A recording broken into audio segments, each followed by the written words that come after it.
UT researchers have been working with the Chinese military-industrial complex, and Texas A&M's president is defending LGBTQ studies.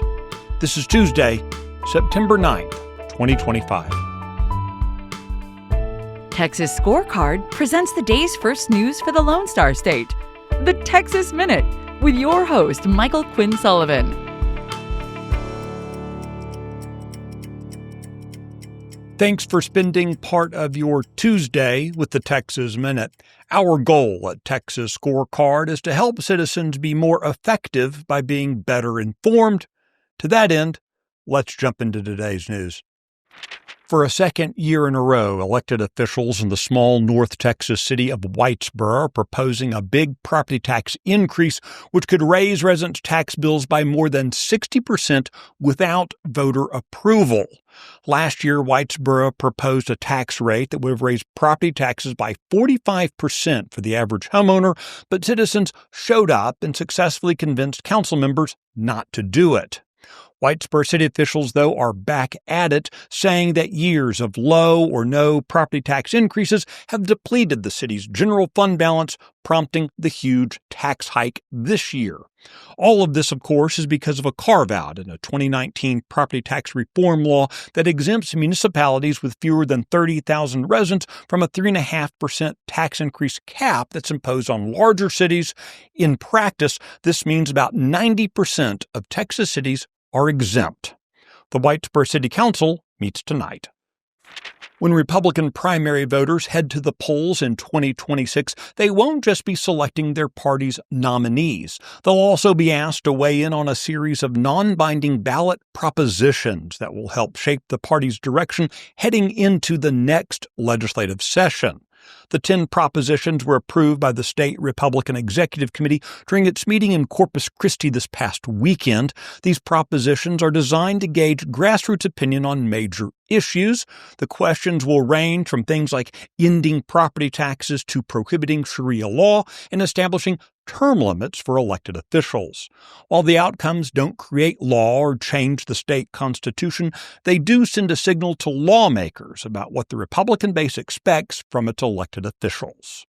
When the Texas Minute returns, you'll find out that 2 public universities have been caught behaving badly. America is at a crossroads. Now, more than ever, Texas must step up and lead the country. We don't have time to mess around. The only way to save America is with a strong Texas. You and I know this, but so do the enemies of life and liberty. Therefore, you and I have no choice but to stand up and fight. I'm Sarah Gonzalez, and to the enemies of liberty, I say, come and take it.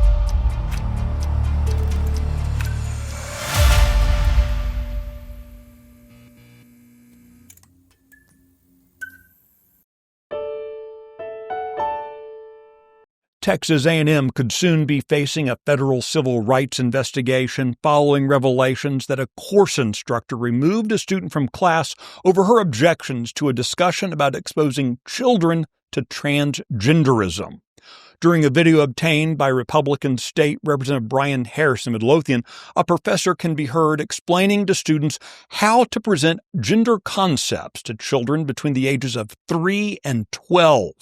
In response to the students' complaints, Texas A&M President Mark Welsh described LGBT studies as important for those who wish to become, and these are his examples, psychiatrists and school superintendents.